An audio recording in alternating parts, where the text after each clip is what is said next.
great to have you back. It's good. Oh, I have to say, when you were here the first time, it was one of the thrills of my life, and for you to actually come back is exceptionally nice. it's a thrill for you too here. Yes, it is a thrill.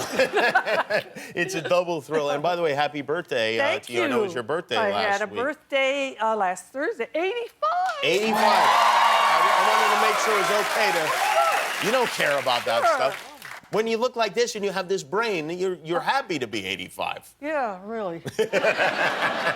What did you do to celebrate? I just went out to dinner with my husband and a couple of friends, and then the next day, on the 27th, I visited my grandson at his school on Grandparents' Day. Oh, that's fun. That was nice, and I was the head speaker. I was the only speaker. And so they were all grown-ups, grandparents and everything. So I'm not good at that. So How old is your grandson? He's 11. Oh, okay. And so I threw it open to questions and answers. For the kids? Yeah, no, for the grandparents. Oh, for the grandparents. They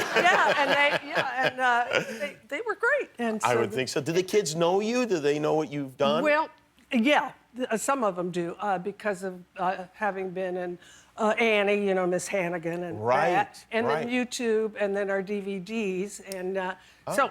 I go around the country. What is really exciting for me is I go around the country a lot, and I do Q&As, an evening of 90 minutes of just Q&As. You're on tour right now. Yeah, I'm going to be doing some stuff in, I wind up in June.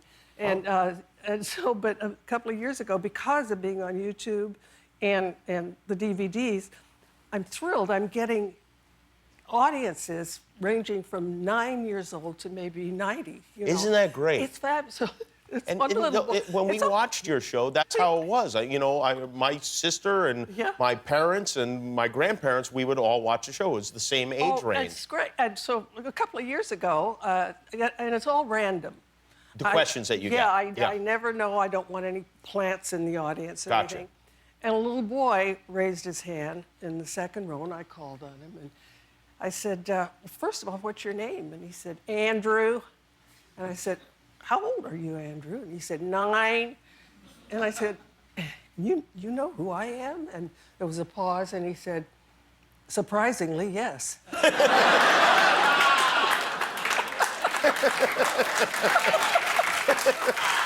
So cute. That's a kid you want to take on the road with you, yeah. When you did Q&A, had anyone ever done a Q&A segment on television when you did it on the Carol Burnett Show?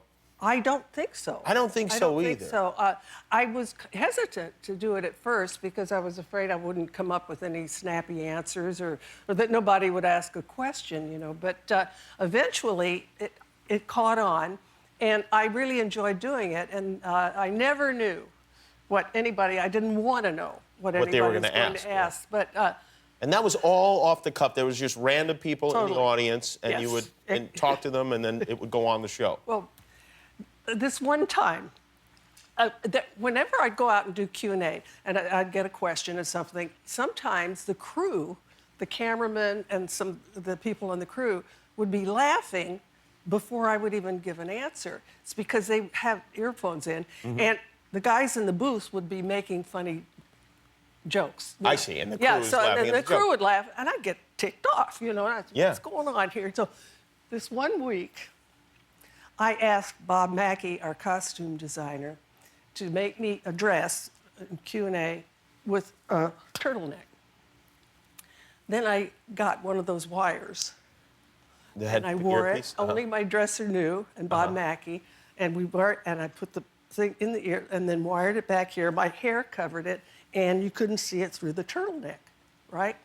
So now I'm in the wings, and I hear, cue Carol, da-da-da-da-da, and I came out, and, you know, fine. And so somebody in the audience said, when are you going to make a movie? And our director, being funny, in the booth said, who the hell cares? You know, like that. And the crew's laughing.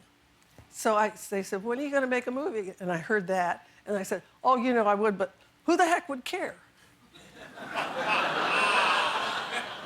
So then, and so they're laughing in the booth. Oh, that's funny. Wow, you know.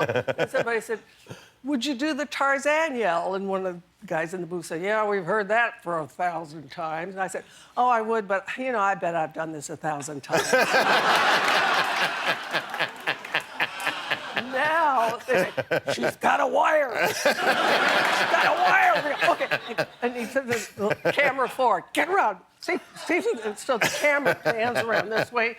They can't see anything because of my cameraman.